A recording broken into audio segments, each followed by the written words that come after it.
Llega la colocación de José Bonaparte en el trono español, evidentemente se va a formalizar la Gran Logia Nacional de España. Nos encontramos dentro de las logias, pues nos encontramos monárquicos, conservadores, personas de izquierdas, liberales también. De todo, librepensadores. En la masonería inglesa no pueden entrar las mujeres, no pueden incorporarse, no pueden iniciarse las mujeres. Pero luego quizás con la francesa vemos diferencias, empiezas ya a ver más activismo político, lo conciben de una forma diferente. Se constituye la logia número 51 según la patente de la Gran Logia de Inglaterra, es la logia de Gibraltar, Gibraltar Lodge. ¿Qué no nos han contado sobre la masonería? ¿Realmente los masones tienen fuerza en España? Esperen, ¿la masonería no llegó a España con Napoleón Bonaparte? ¿Qué diferencias hay entre la masonería inglesa y la francesa? ¿Franco se quiso iniciar en la masonería? Hoy entrevistamos a uno de los mayores expertos sobre el tema en nuestro país, Fernando Gil,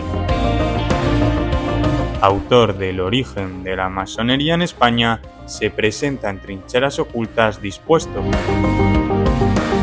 a derribar mitos en torno a una de las corporaciones que más secretos ocultan en nuestra sociedad.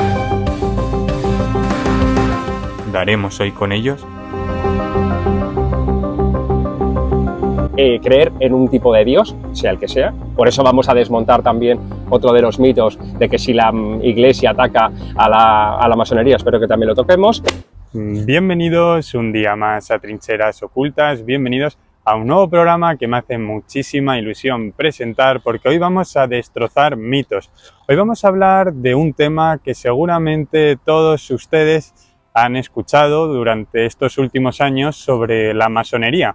Hoy vamos a descubrir qué es realmente la masonería, cuál es el origen que ha tenido o que tuvo en España. Lo tenemos aquí en este libro de Fernando Gil González, el libro en el que trata en un recorrido histórico desde los primeros momentos en los que llegó aquí la masonería y su peso que tiene en la actualidad. Tendrá mucho peso, ¿no? Hay mucha conspiración en torno a este tema y para ello, ¿quién mejor que el autor del libro? ¿Quién mejor que Fernando Gil para que nos cuente qué ha descubierto, lo que ha descubierto durante todos los años de su investigación sobre la masonería y todos esos prejuicios que seguramente tengamos ustedes y los tenga yo también y seguramente los destruyamos a lo largo de esta entrevista. Muchísimas gracias, Fernando, por aceptarme esta entrevista hoy aquí en Trincheras Ocultas. Bueno, buenas tardes, Javier. Bienvenido tú también a este espacio. Bueno, vamos a comenzar con la primera pregunta. Primero algo más personal, cuéntanos cómo te decides meter en esta aventura de indagar sobre la masonería. ¿Cuándo fue? Bueno, pues esa pregunta, como bien comentabas en algún momento, pues me la han hecho varias veces, ¿no? Esto viene principalmente de mi estudio de investigación de la tesis doctoral. Entonces, yo en un primer momento no tenía mucha idea sobre el tema, no estaba familiarizado y me propusieron, mi director de tesis, hacer este tipo de temas. Y empecé a mirar, a revisar, a entender que tenía pues bastante tirón y sobre todo muy pocas publicaciones y eso me permitió a mí pues iniciarme un poco en este estudio de la historia de la masonería. Hablábamos de que seguramente te haga muchas preguntas que te han hecho durante toda tu trayectoria profesional. La primera de todas, lo siento, Fernando, es ¿qué es la masonería? ¿Cómo explicarías la masonería? Bueno, la masonería sería una cosa muy amplia de explicar. Tengo que concretar más que en tu pregunta que serían las masonerías. Las masonerías. Más que la masonería. ¿Por qué? Porque en cada país, en cada territorio, tienen un rito, una forma de ejecutar este tipo de prácticas simbólicas y rituales. Entonces serían las masonerías. ¿Qué son las masonerías? Lo más importante es qué no son las masonerías. ¿Qué no son? Pues un partido político, no es una secta, porque no es un elemento de tipo dogmático y tampoco principalmente es un sitio en el que vaya uno a medrar económicamente y sobre todo políticamente hablando, que esto es lo que hay que intentar romper, ¿no? Sí que podría ser una escuela, desde mi punto de vista y también desde las fuentes utilizadas, una escuela de iniciación, una escuela de fraternidad y una escuela principalmente de corporativismo y ayuda mutua, que son los valores principales que aparecen en el siglo XVIII, ¿no? Eso sería, en grandes rasgos, lo que es la masonería, ¿no? Un espacio de socialización o sociabilidad, como yo lo pude defender en mi tesis doctoral, en el siglo XVIII, que empieza en Inglaterra y luego se va extendiendo a lo largo de territorios europeos e incluso también llegando a América y luego en las colonias, en los respectivos continentes asiático o africano, ahí nos lo vamos a encontrar dependiendo del rito o el trabajo que se está realizando de tipo simbólico en esos espacios. Y tenemos diferencias, por ejemplo, entre esas primeras logias inglesas, ¿no? Las constituciones de Anderson. Cuéntanos primero esas constituciones de Anderson, qué son y qué es lo que busca principalmente. Pues las constituciones de Anderson son principalmente el corpus masónico. ¿Qué es el corpus masónico? Pues una constitución, un espacio de reglas, un conjunto de reglas y deberes que tienen que llevar a cabo los respectivos miembros de la corporación o institución. Yo lo de las masonerías o la masonería prefiero llamarlo institución, vale, o corporación sapiente, como pude yo defender en alguno de mis libros en 2020, ¿no? ¿Qué ocurre con todo este tipo de personas de tipo inglés? Pues que van a tener ese corpus masónico y van a tener una serie de reglas. Obviamente, también nos pasan las reglas de la Constitución, de la Carta Magna que tenemos en nuestro Estado español, ¿no? Entonces, son una serie de reglas, de normas que tienen que seguir los masones. Una de ellas, principalmente, las constituciones de Anderson van a ser creer en un tipo de Dios, sea el que sea. Por eso vamos a desmontar también otro de los mitos de que si la Iglesia ataca a la masonería, espero que también lo toquemos, y luego principalmente tener, según las fuentes documentales del siglo XVIII, buenas costumbres y ser una persona autónoma, profesionalmente hablando y libre. Esto es una cosa muy relevante desde el punto de vista de lo que es el siglo de las luces y de principios que nos vamos a encontrarnos de esta índole. ¿Quiénes son James Anderson? Pues un pastor presbiteriano, anglicano también, y de ese modo tendríamos un personaje que sería el propio Théophile de Sagulier, quien entre los dos armaron o constituyeron este corpus masónico de las normas que tenían que seguir los propios masones. Y esta masonería al principio quiere rescatar mucho elementos del pasado, la historia, ¿no? Por ejemplo, es muy interesante como en el libro comentas cómo se centran también pues, en el Imperio egipcio, en las catedrales góticas, todo esto. ¿Por qué esa importancia que le dan al pasado de rescatarlo? Como para decir que tiene una línea, ¿no? Temporal.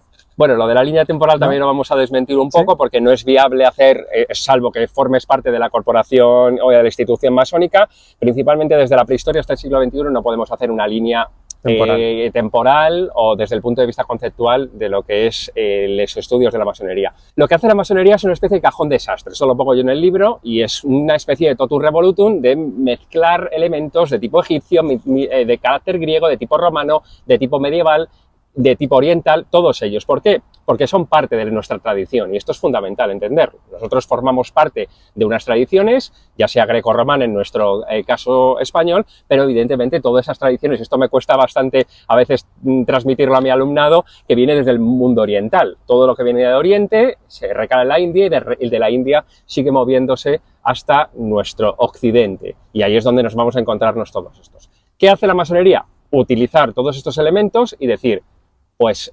les damos el valor que tienen que tener desde el punto de vista simbólico, pero no existe, a tenor de la documentación, por lo menos por mi parte utilizada, una línea que nos permita hacer un contacto entre la prehistoria y el siglo XXI, porque la masonería a la que yo me voy a referir principalmente es la masonería especulativa, que es la del siglo XVIII, es la del siglo de las luces. Y luego el siglo de las luces hace una cosa que es esencial, es recuperar todos esos elementos de carácter un poco tradicional que luego se ponen o se exponen en la institución sapiente, ¿no? Es un poco fundamentalmente todo esto. ¿Esto quiere decir que el mundo egipcio, que el mundo griego, que el mundo romano esté relacionado principalmente con los llamados collegia o collegium? Pues obviamente no hay una línea que lo permita entender.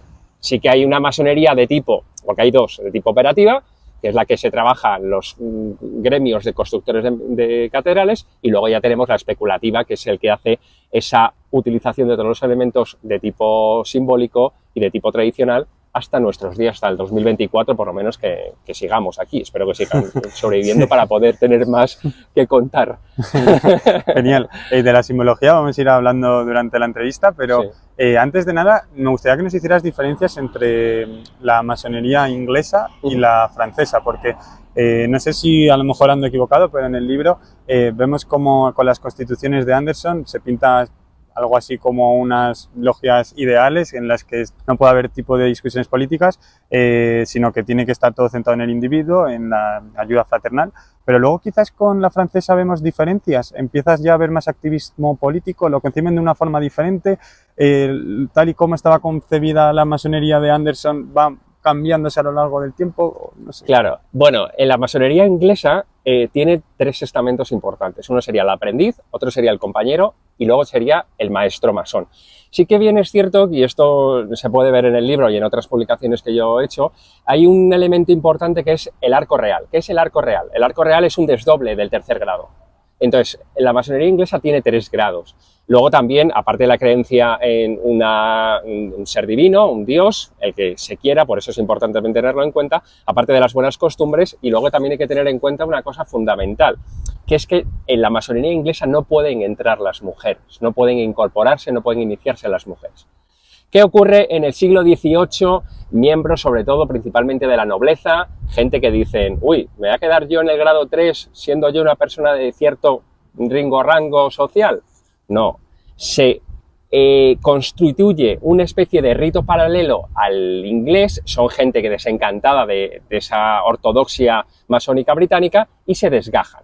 Son los llamados un poco fundamentalmente los estuartistas, estas personas que directamente luego salen y se encuentran, salen de Escocia, salen del Reino Unido, de lo que sería Inglaterra, y luego se escapan directamente al continente. Ahí van a empezar a realizar un tipo de masonería diferente, que es la masonería de tipo continental. En esa masonería continental, ¿qué hay?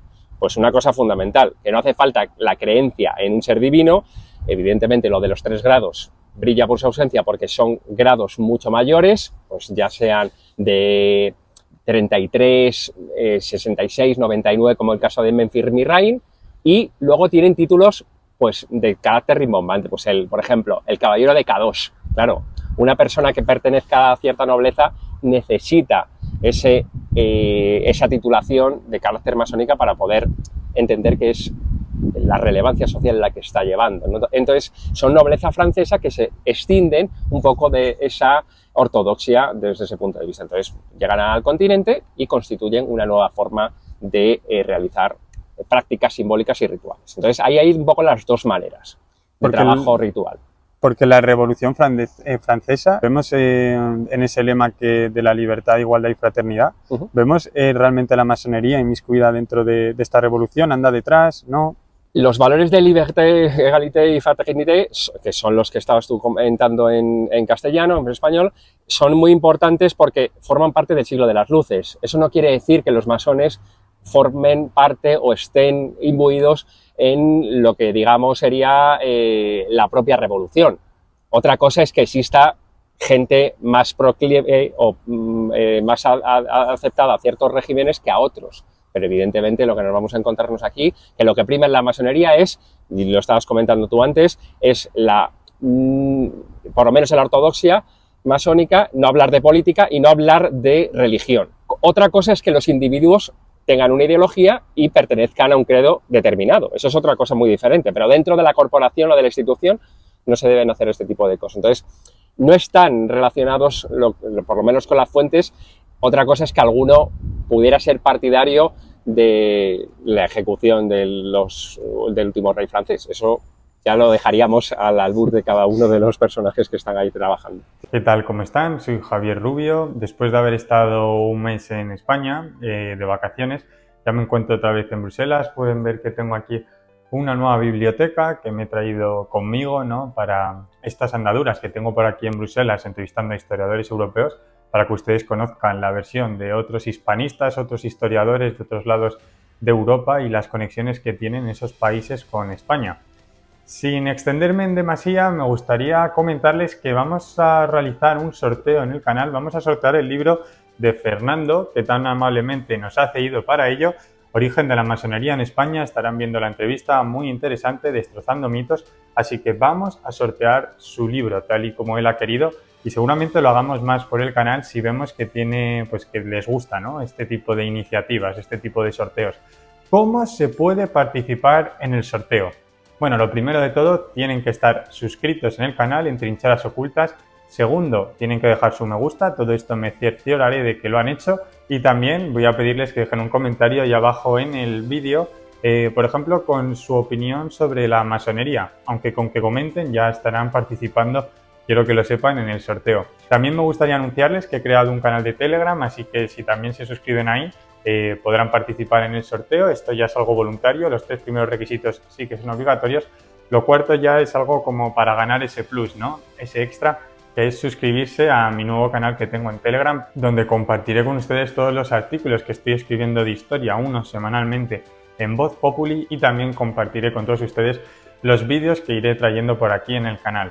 Simplemente es otra vía por si en algún momento deciden cerrar este canal de YouTube, que no lo creo, tengamos también esa vía de poder seguir en contacto, ¿no?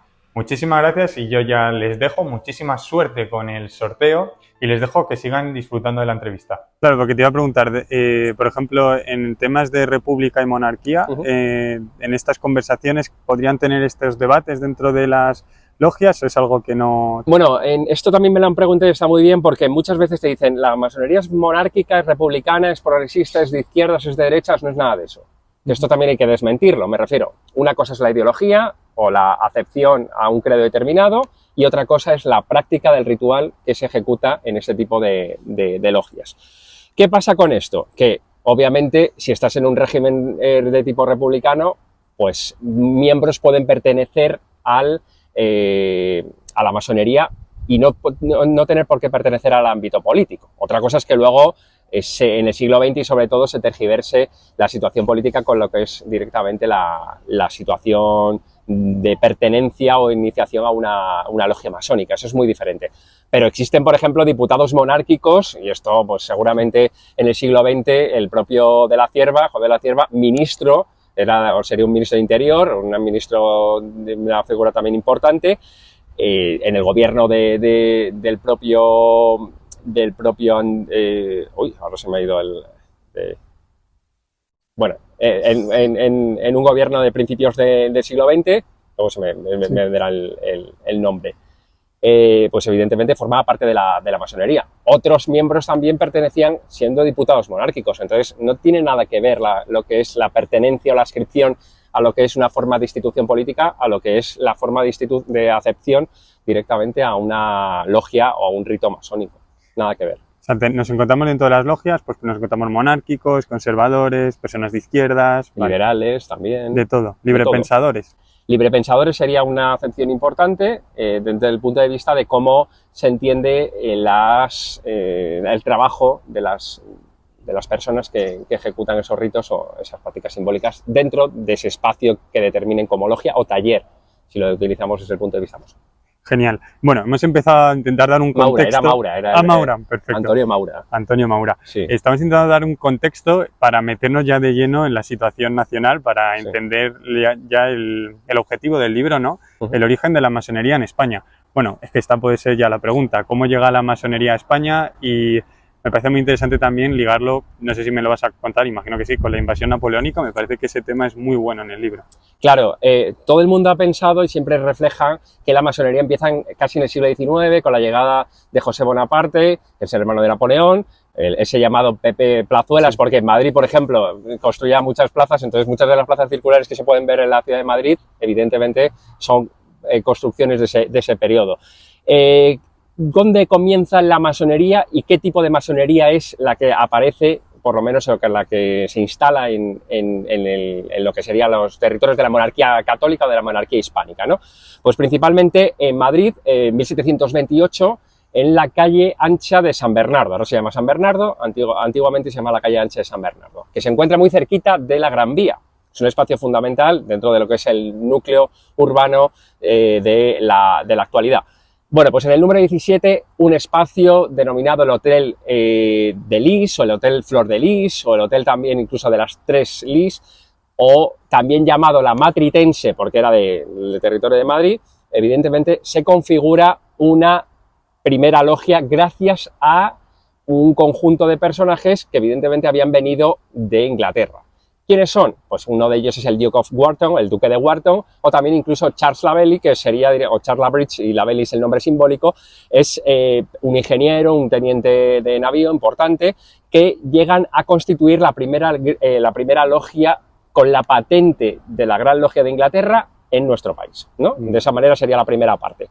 ¿Qué ocurre? Que hay una anécdota muy simpática que yo cuento en el libro, que es divertida un poco para los oyentes de y los que visualizan este vídeo y este programa.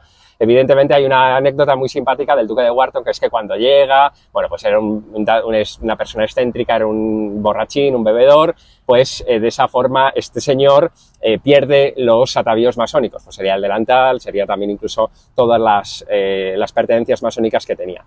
Y él cree que le han hecho una especie de práctica de bullying, que sería actualmente, pues que le han robado ese material. Escribe una carta diciendo que la matritense eran casi principalmente como Gorgomons, que es una sociedad secreta inglesa de los siglos XVII y XVIII, y de ese modo, pues evidentemente, él se plantea la plancha de quite, que es un poco darse de baja de la sociedad, y luego él se marcha a Tarragona, donde está enterrado presuntamente en ese monasterio del Poblet, ¿no? Y luego todo el tema de Franco de intentar desmantelar el asunto del duque de Wharton, de quitarle la tumba al señor, que evidentemente a lo mejor ni está ahí enterrado, ¿no? Pero por eso digo de presuntamente. Este señor, pues evidentemente no tenía nada que hacer. Seguramente había perdido esos atavíos en una francachela, en una juerga, porque evidentemente era una persona bebedora y era una persona ludópata. Entonces esto pues no era difícil que se dejara parte de su indumentaria masónica en este tipo de cosas, ¿no? Entonces, bueno, ahí empezaría un poco los primeros compases del inicio de la masonería en España, que esto lo cuento bastante bien en el libro, y luego pues hay otro tipo de logias. Ya en el año siguiente, 1729, se constituye la logia número 51 según la patente de la Gran Logia de Inglaterra, es la logia de Gibraltar, Gibraltar Lodge, en territorio principalmente que ahora forma parte de ese territorio que está todavía en disputa todavía, porque todavía no se ha resuelto. Y luego ya más adelante, 1748, 1750, primero en Menorca, luego en Zaragoza, también incluso en Barcelona, empiezan a constituirse las primeras logias en nuestro país desde ese punto de vista, ¿no? Y entonces ahí empezaría ese tema. Lo que me estabas preguntando de los franceses, que esto es muy interesante, nos vamos a encontrarnos directamente que cuando llega la guerra cuando llega la colocación de José Bonaparte en el trono español, evidentemente se va a formalizar la Gran Logia Nacional de España.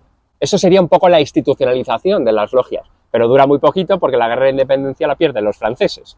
Entonces, de ese modo, vamos a encontrarnos que tenemos un origen inglés y luego una conexión con el mundo francés hasta directamente ya a finales del 19, que es cuando se institucionaliza, que es la actual a la que nos referimos hoy en día como Gran Logia o Gran Oriente de España. Les prometo que es el último impasse en este vídeo en el que aparezco, simplemente para anunciarles que Fernando va a estar dando una charla este 10 de septiembre a las 6:30 en el Ateneo de Madrid. Para todo aquel que se quiera pasar, por aquí les voy a dejar el cartel.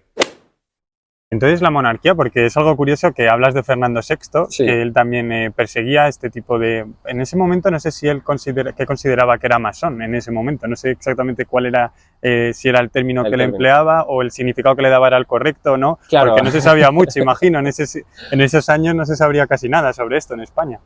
Absolutamente nada, porque evidentemente esto es una de la competencia principalmente de la Inquisición, que es otra de las patas que yo trabajo bastante bien en algunas de mis publicaciones, y la Inquisición, cuando se le da la competencia de intentar buscar este tipo de corporaciones, no encuentra absolutamente nada. Abre muchísimos expedientes, abre muchísimos procesos judiciales, pero evidentemente no puede castigar ni condenar a nadie, aunque no lo puede hacer la Inquisición, lo tendría que hacer la justicia civil, pero no se hace de ninguna forma, ¿no?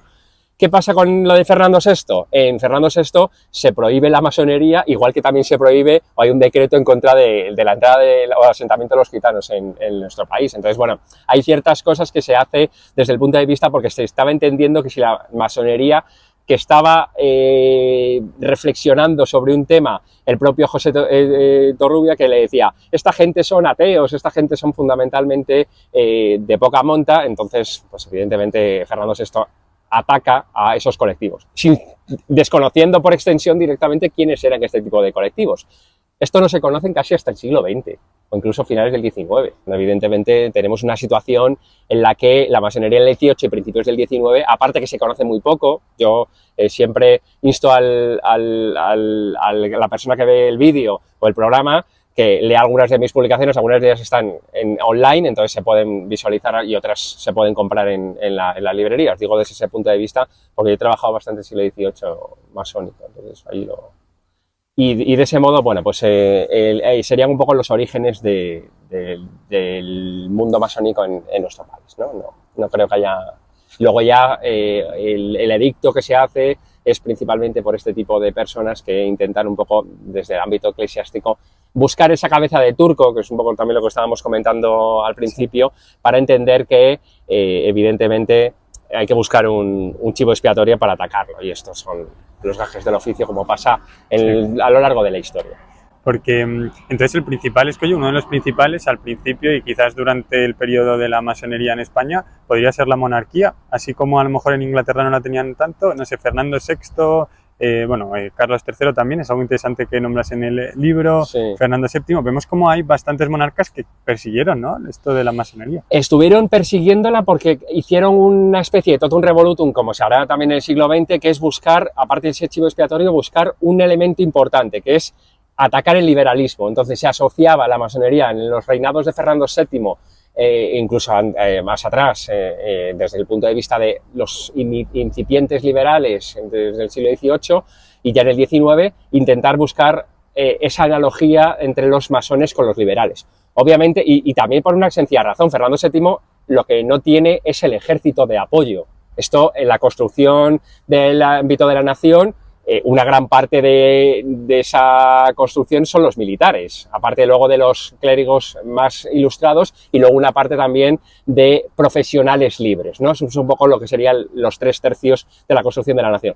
Pero Fernando VII no tenía el control del ejército, entonces como no tenía el control del ejército, tenía que achacar a miembros del ejército que eran militares y sobre todo principalmente que eran liberales, desde el punto de vista que él planteaba o intentaba plasmar el absolutismo en el territorio de España, ¿no?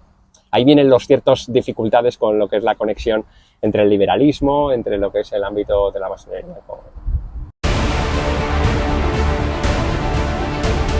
Algún caso de algún irlandés que lo hacen una especie de logia o por lo menos de reunión en aguas casi de tipo internacional, ¿no? Para evitar cualquier tipo de enredo. Voy a enseñarte ahora una serie de fotografías, Fernando, y me vas diciendo tú lo que opinas, lo que puede significar, y esto lo voy a ir poniendo ahí en el vídeo para que todo el mundo lo pueda ver también a la vez. Esto ya te lo pasé porque me pareció muy curioso, que me encontré esto en una iglesia allí de Bélgica,